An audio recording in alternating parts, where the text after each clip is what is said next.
Assalamualaikum warahmatullahi wabarakatuh. Hamdan wa salaman wa ba'du. Fadilatal mukarramin wabil khusus al-mukarram Bapak Kolonel CPM Haji Muhammad Sawi SH SIP MH. Insyaallah sebentar lagi sudah doktor. Karena beliau sedang melanjutkan studi S3 di Universitas Negeri Jember. Dan beliau ke sini sebenarnya dalam rangka mengikuti perkuliahan besok dan lusa. Yang kami hormati Kiai Haji Syekhul Hasan beserta pengurus Nahdlatul Ulama dari Sumber Baru, Kabupaten Jember. Para pengurus kelompok studi ekonomi Islam di sini hadir dari Kabupaten Jember dan juga dari Jawa Timur. Ya. Alhamdulillah pada malam ini kita akan mengikuti materi tentang kepemimpinan dan entrepreneur yang akan disampaikan oleh Bapak Kolonel Muhammad Sawi, karena beliau ini sudah banyak berpengalaman di dunia kepemimpinan khususnya, dan juga beliau memiliki jiwa entrepreneur, sehingga kalian ini perlu mengetahui atau memiliki ilmu tentang kepemimpinan sebagai modal nanti ketika mau berjuang di tengah-tengah masyarakat. Memang kami tidak mengundang banyak mahasiswa khusus untuk pengurus supaya lebih efektif, dan nanti kita rekam lalu kita masukkan ke YouTube dan kita sebar kepada seluruh pengurus yang lain maupun anggota KSCI. Kita tahu di dunia kelompok studi ekonomi Islam ini kita harus berjuang. Pertama, bagaimana al-iqtisadiyah al-ilahiyah. Kita memperjuangkan nilai-nilai ekonomi yang berketuhanan. Yang kedua adalah al-iqtisadiyah al-insaniyah, ekonomi yang memiliki nilai-nilai kemanusiaan. Dan yang ketiga adalah al-iqtisadiyah al-khuluqiyah, ekonomi yang berakhlak. Dan yang keempat adalah al-iqtisadiyah al-wasatiyah, ekonomi yang berkeadilan. Nah, untuk mewujudkan keempat pilar perjuangan ekonomi ini tentu membutuhkan kepemimpinan yang harus kita miliki. Karena saat ini kita sedang menghadapi gelombang ekonomi kapitalis di dunia. Sehingga kita harus memperjuangkan dengan nilai-nilai ekonomi yang bermartabat untuk mensejahterakan masyarakat. Nah, oleh karena itu nanti kita akan mendengar pemaparan dari Bapak Kolonel Sawi tentang kepemimpinan dan jiwa entrepreneur yang harus dimiliki oleh kita bersama. Oleh karena itu kami langsung waktu diberikan kepada beliau. Kami persilakan. Bismillahirrahmanirrahim. Assalamualaikum warahmatullahi wabarakatuh. Waalaikumsalam warahmatullahi wabarakatuh. Alhamdulillah. Wassalatu wassalamu ala Rasulillah wa ala alihi wa sahbihi wa mawala. Asyhadu an la ilaha illallah wahdahu la syarika lah wa asyhadu anna Muhammadan abduhu wa rasuluh la nabiyya ba'dah.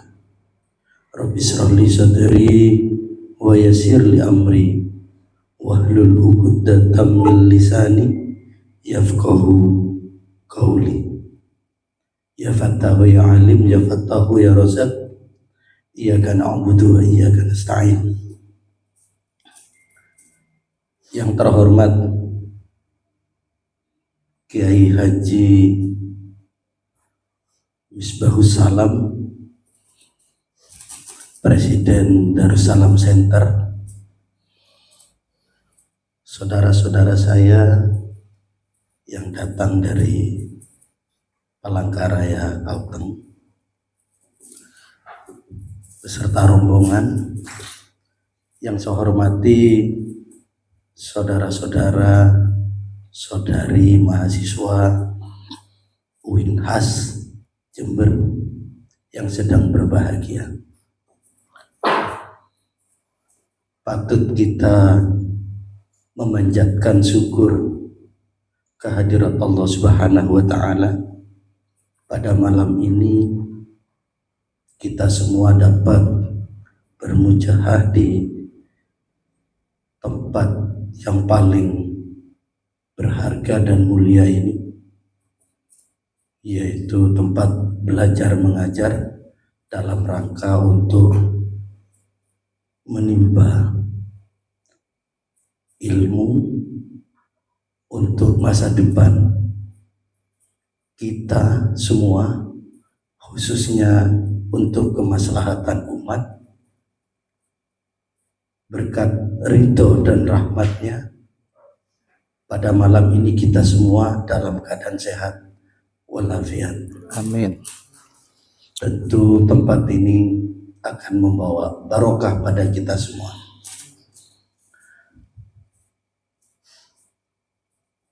Kita selaku umat Muhammad Rasulullah Sallallahu Alaihi Wasallam, kita bersama-sama menghaturkan sholawat beserta salam kepada junjungan kita Nabi besar Muhammad Sallallahu Alaihi Wasallam. Allahumma sholli ala sayyidina Muhammad, Allahumma sholli ala sayyidina Muhammad, Allahumma sholli ala sayyidina Muhammad wa ala alihi wa sahbihi wa barik wa sallim birahmatika ya arhamar rahimin. Tentu juga untuk keluarganya, sahabatnya, dan pengikut-pengikutnya, termasuk di dalamnya kita semua. Tentu kita mengharapkan diakui sebagai umatnya dan mendapatkan syafaat dari Rasulullah Sallallahu Alaihi Wasallam. Saudara-saudari, adik-adik sekalian yang sedang berbahagia pada malam ini,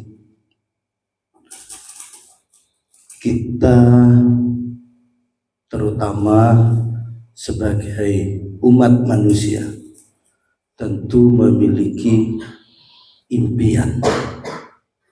Karena impian itulah maka Anda sekalian ini melanjutkan kuliah di UIN. Untuk apa kita kuliah? Bagaimana kuliah? Apa yang diharapkan? Tentu ini berkaitan dengan output dan outcome. Di mana outcome-nya? Di mana outputnya? Kita perjalanan untuk menuju output. Tentu ada beberapa hal yang perlu dipenuhi. Yang pertama, tentu kita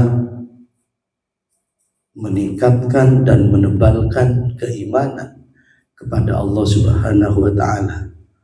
Tanpa iman kita tidak akan mungkin yakin akan masa depan. Jadi yang utama adalah beriman dulu, yakin bahwa kita, khususnya adik-adik ini, menimba sekolah, kuliah ilmu sesuai yang diinginkan. Tentu ini adalah pilihan. Kalau saat ini Anda fokus pada ilmu perekonomian, tentu ini ada perjalanan yang perlu dipenuhi. Yang kedua, yaitu kita harus disiplin. Disiplin itu tentu istiqomah.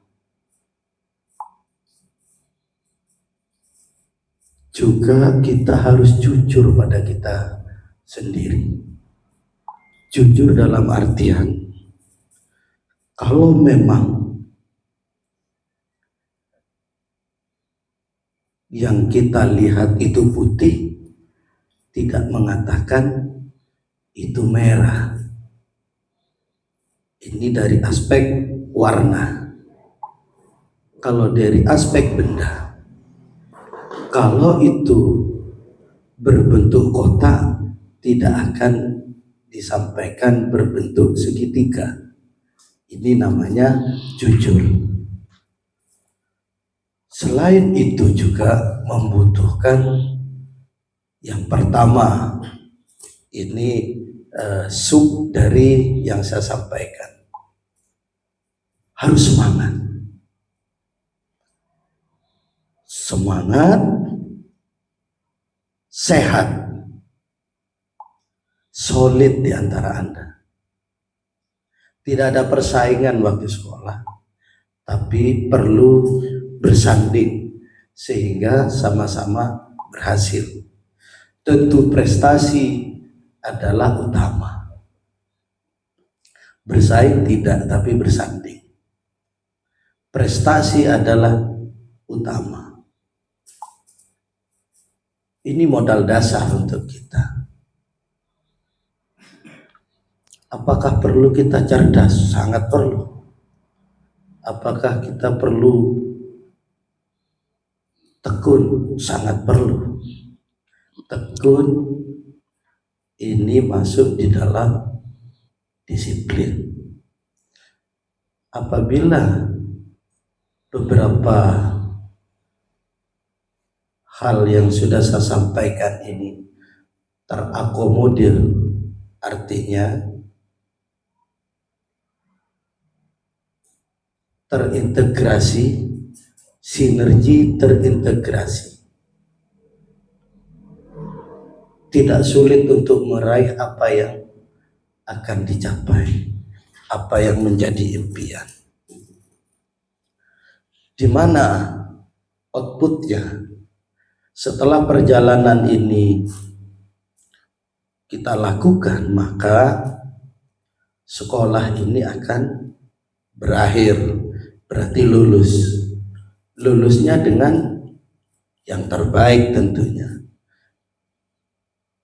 Tanamkan di dalam hatinya pada saat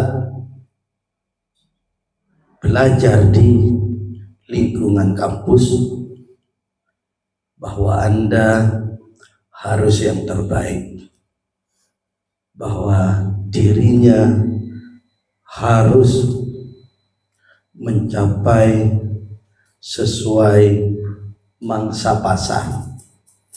Mangsa pasar itu yang mana? Saat ini mangsa pasar adalah nilai 3,5 ke atas. Kalau Anda nilainya 2,9, 9,9, semua ke belakang 9, tentu dari aspek persyaratan administrasi sudah kalah. Apabila kita bersaing di mangsa pasar. Ini tentu outputnya. Kemudian bagi mahasiswa, mahasiswi dalam perjalanannya berjiwa taruh. Artinya bahwa kita tidak boleh putus asa bahwa kita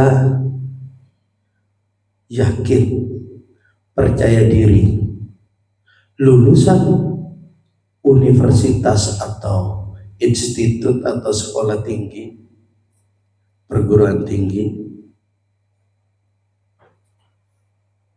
kesempatannya sama. Negeri, swasta, status apapun itu sama dalam peluangnya, dalam rangka meraih impian, mewujudkan impian. Jadi tidak ada kata saya lulusan dari mana, alma mater saya apa, abiturennya abituren tahun berapa, apakah itu masuk milenial atau jadul misalnya. Ini tidak memandang itu. Apa yang dipandang?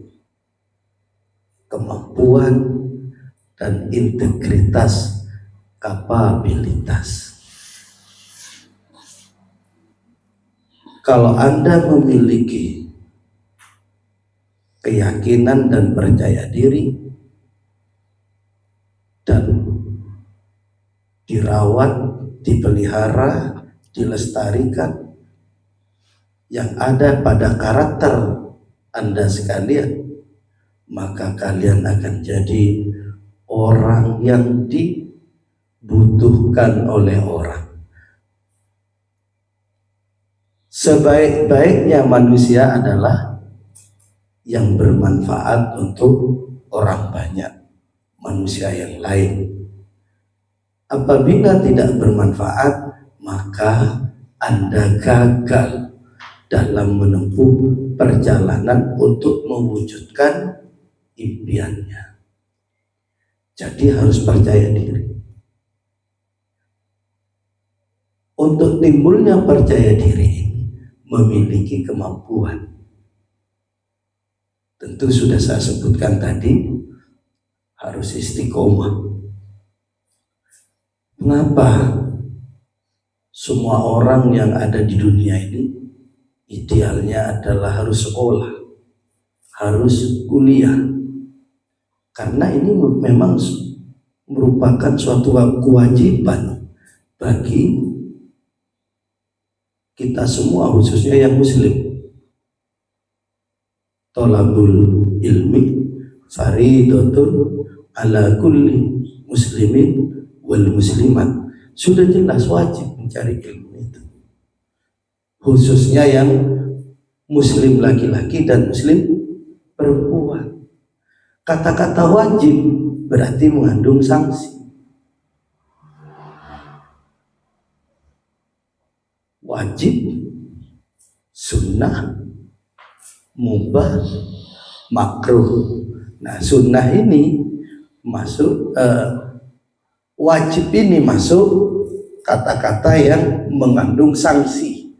Sanksinya ada huruf K,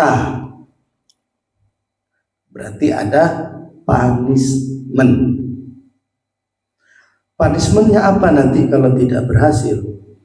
Tentu Anda di tengah-tengah masyarakat dengan sendirinya termarginalkan,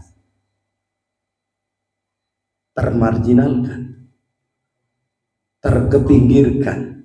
Karena apa? Gak ada kemampuan.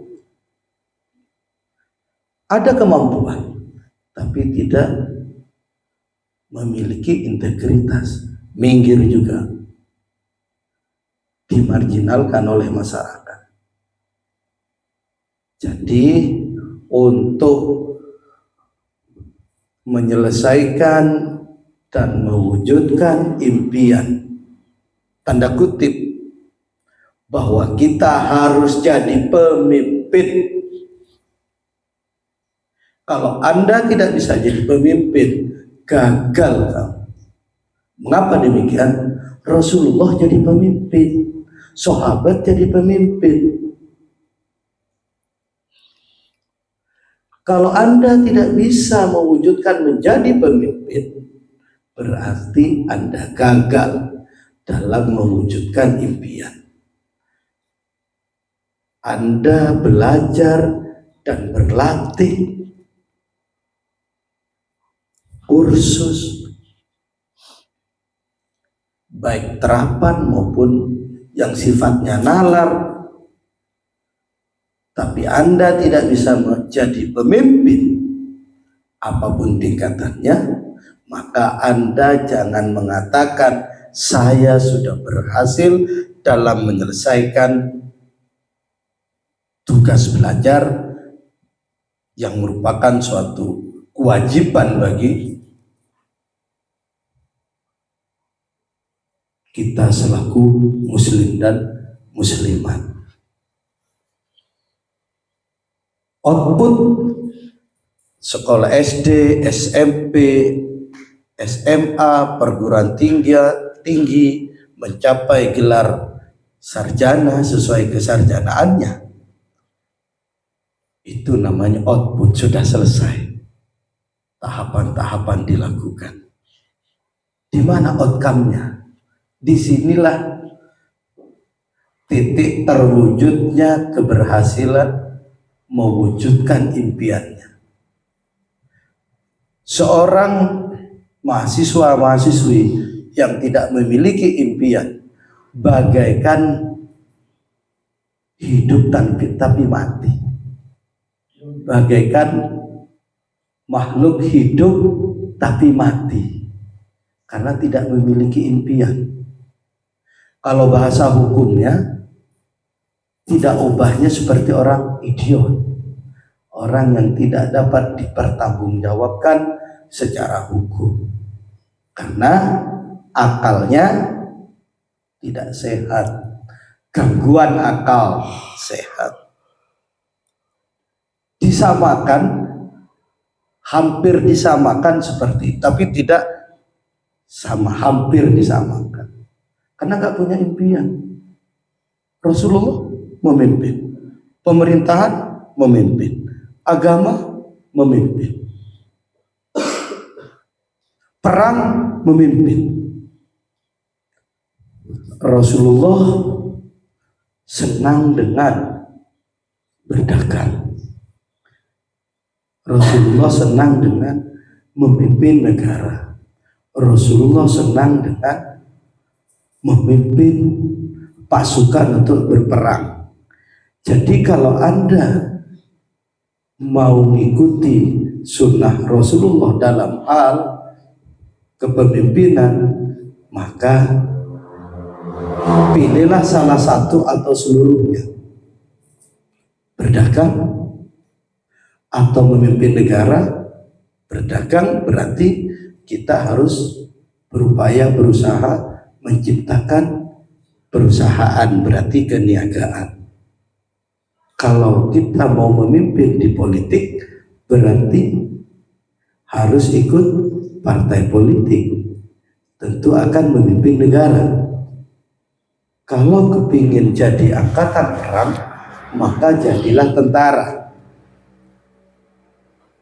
Rasulullah tidak jadi yang lain-lain, memimpin negara, bahkan menjadi hakim. Jadi hakim. Kalau Anda tidak mengikuti salah satu dari beberapa yang disukai Rasulullah, maka kamu jangan dulu mengatakan bahwa saya ikut Rasulullah. Jadi harus menjadi insan yang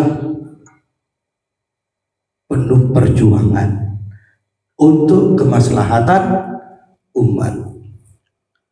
Baik, sekarang saya berbicara tentang di mana outcome-nya. Tentu apabila kita sudah menyelesaikan semua output tadi, adakah kemanfaatan? Dapatkah dimanfaatkan? Tentu ini barokah atau tidak ilmu saya? Dapat digunakan orang enggak?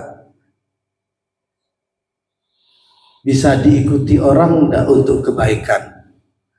Bisa, berarti kamu tidak gagal. Tidak bisa, perlu kamu mengevaluasi.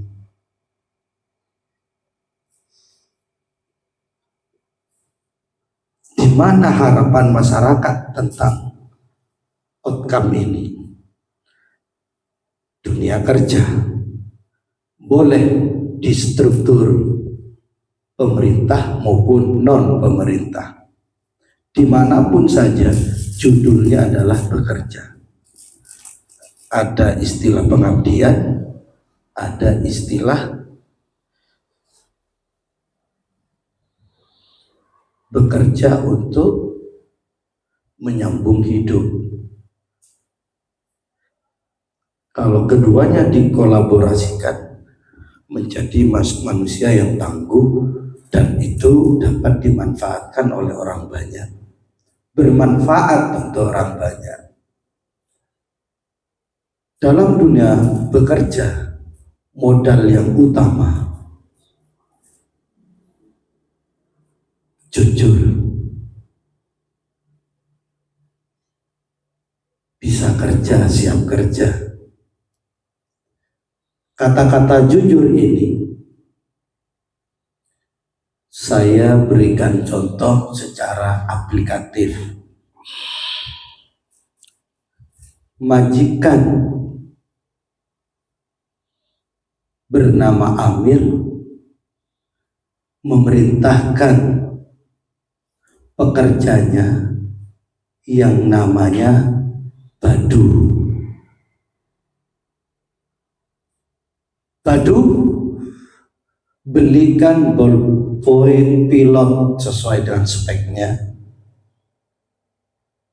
Diberi uang 10.000. Badu berangkat, kembali menyerahkan barang yang telah diperintahkan untuk dibeli. Yang kedua, Amir memerintahkan kembali kepada Sidin. Saya ulangi, perintah kembali itu ke yang kedua. Sidin kembali menyerahkan bolpen pilot itu dengan menyebut,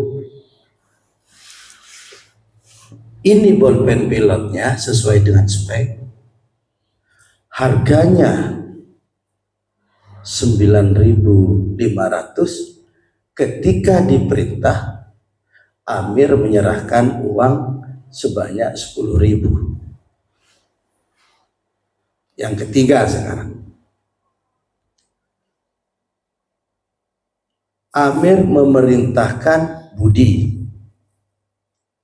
berangkat kembali menyerahkan bolpen. Tentu sama, penyerahan uangnya 10.000, baik itu kepada Badu, Sidin, dan terakhir juga Budi 10.000. Menyerahkan bolpen sesuai dengan speknya, mereknya pilot, menyampaikan ini bolpennya, harganya 9.500, kembali uangnya 500, ini notanya. Secara standar itu sudah memenuhi syarat untuk diterima secara ketentuan, karena ada bukti. Lebih sempurna lagi apabila menyampaikan di dalam nota ini ada nomor handphone atau nomor telepon yang bisa dihubungi, bisa dicek dan dibandingkan harga ini dengan tempat lain. Itu lebih sempurna. Apa tujuannya? Agar tidak menimbulkan multi tafsir dari Bapak Amir. Apa multi tafsirnya? Bisa saja kolusi, bisa saja itu ada kesepakatan tertentu sehingga harga dan buktinya sama, padahal harga tidak 9.500, bahkan di bawahnya. Berarti ada kolusi, terkandungnya adalah ada kecurangan. Ini harus dihindari oleh kita semua. Baik, sekarang ke ekonomi. Tentu semua orang sepakat bahwa kita harus hidup sejahtera. Itu semua sepakat. Apakah ada yang tidak sejahtera? Tentu jawabannya lebih banyak yang tidak sejahtera daripada yang sejahtera. Mengapa terjadi itu? Berarti kesenjangan. Apa penyebab kesenjangan ini? Nah, ini yang perlu kamu lakukan ke depan. Kamu adalah jurusan ekonomi. Tentu keinginan untuk surplus itu besar, bukan terjadi defisit, kan begitu? Bagaimana itu untuk mencapai peningkatan, pengembangan dan kemajuan pada ekonomi, khususnya yang sedang kamu geluti? Harus berani memulai untuk menciptakan pekerjaan, lapangan pekerjaan.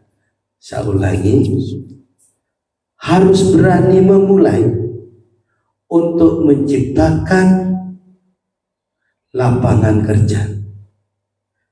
Nilai terkandung dari aspek agama apabila kita menciptakan ruang kerja, maka akan menyerap tenaga kerja. Tentu berapa orang yang kita serap, beberapa orang itu ketika mereka merasa senang dan bahagia, maka disitulah barokahnya kamu sekolah. Jika tidak bisa menciptakan lapangan kerja, jadilah tenaga kerja yang benar-benar memiliki karakter integritas, kapabilitas. Kalau ini kamu tidak memiliki, tentu kamu gagal. Jadi tidak termasuk dalam bingkai outcome, masih dalam bingkai output. Yang diharapkan oleh semua masyarakat, khususnya masyarakat yang membutuhkan, adalah outcome. Bisa dipahami ya kira-kira ya? Bisa diterima? Bisa dilaksanakan? Sekali lagi, dan akan berkali-kali saya menyampaikan, tanamkan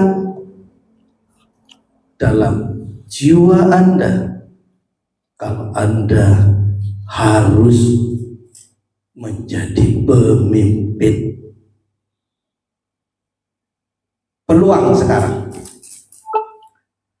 10 tahun, 15 tahun ke depan, anak terbaik bangsa sudah tidak ada lagi memiliki merek-merek tertentu.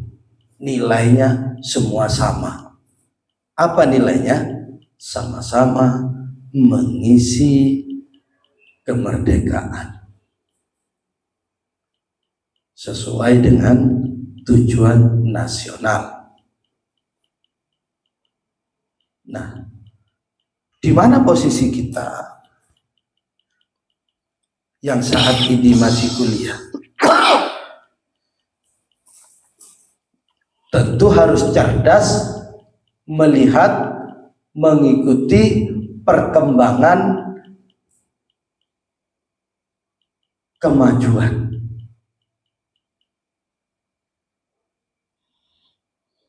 Tandanya apa di situ? Momentum. Siapa yang cerdas dan cepat menguasai momentum, itulah yang menang, itulah yang terdepan. Tentu ini membutuhkan keahlian-keahlian di bidang IT. Tentu membutuhkan penebalan dari aspek bahasa internasional. Untuk saat ini adalah tambahannya adalah bahasa Mandarin. Kalau zaman saya jadul dulu adalah bahasa Inggris dan bahasa Arab. Kalau sekarang tambahannya adalah Mandarin, termasuk bahasa-bahasa Jepang dan Korea, tentu dengan yang lain. Inggris sudah mewakili dari semuanya, namun penebalannya bahasa-bahasa yang lain. Ini harus dikuasai oleh Anda. Apabila tidak menguasai ini, maka Anda akan ditinggal oleh momentum. Apabila Anda tidak menguasai ini, maka Anda akan ditinggal oleh keadaan. Keadaan memerlukan A, kamu menyiapkan O, tentu tidak ketemu.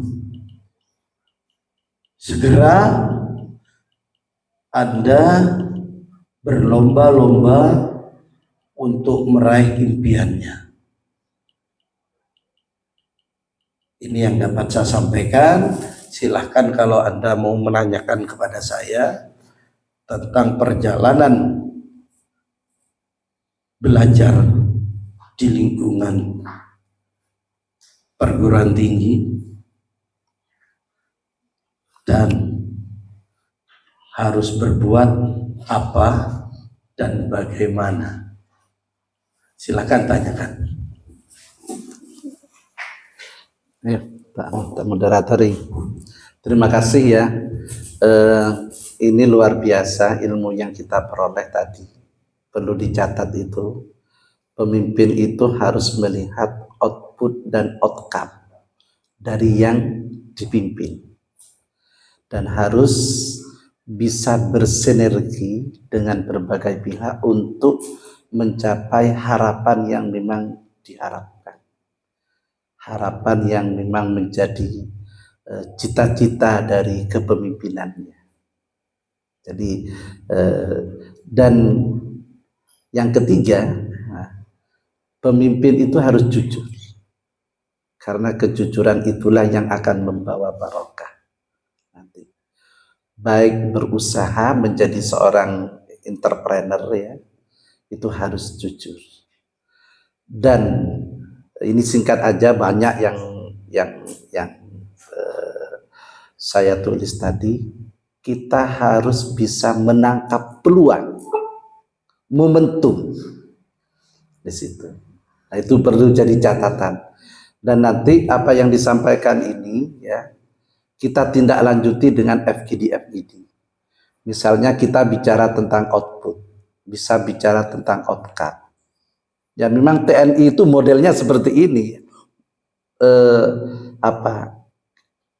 Muatan ilmunya itu banyak, cuma penyampaiannya sederhana. Jadi output, outcome ini kita diskusikan nanti, termasuk bagaimana membangun sinergi, termasuk bagaimana menangkap peluang, itu, kejujuran dan lain sebagainya. Sehingga kalian sebagai kader penggerak ekonomi Islam ini harus memiliki apa yang beliau sampaikan tadi. Ada yang hendak ditanyakan? Harus ada. Harus ada ini katanya. Ayo, Mim. Mim, apa yuk Mim? Apa Mim? Ayo Mim. Ini dari KSI Provinsi Jawa Timur ini. Ayo, Min. Ayo, apa Min? Bismillahirrahmanirrahim. Yang perlu saya tanyakan di sini kepada Bapak Kolonel, yang pertama tadi kan bicara masalah kejujuran dan juga integritas. Semisal kita mau menjadi pekerja ataupun melamar di suatu perusahaan ataupun instansi lain dari pemerintah seperti itu, yang pastinya nantinya harus memenuhi kriteria yang sudah ditetapkan. Kemudian yang jaminan juga tadi bilang itu sudah mempunyai kapabilitas, kemampuan dan juga kualitas yang baik seperti itu. Nah, ini juga ada faktor di luar itu yang seperti seperti yang termasuk faktornya orang dalam sudah itu, Bapak. Orang dalam. Nah, apakah juga dari faktor tersebut juga dapat memperbesar peluang kita untuk keterima seperti itu. Soalnya kalau saya pernah berpengalaman melamar di beberapa instansi pemerintah, itu memang faktor pembedanya yaitu, Bapak. Ada orang dalam. Iya, bagaimana proses lobbyingnya? Baik. Ya. Sudah.